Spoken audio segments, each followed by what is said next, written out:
Ambition. It's not a destination, nor a finish line. It's a never-ending race. To be better than last week, than yesterday, than a mere second ago. A race against your very being,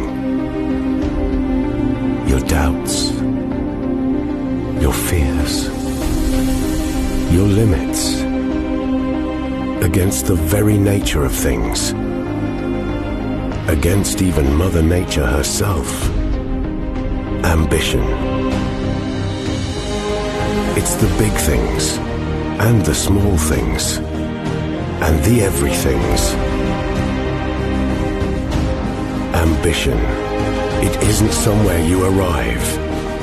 It's what you keep racing towards. To push, push, push. To the extremes. To race, race, race. Where the unexpected happens. Between the split seconds, that's when you find the limit. That's our ambition.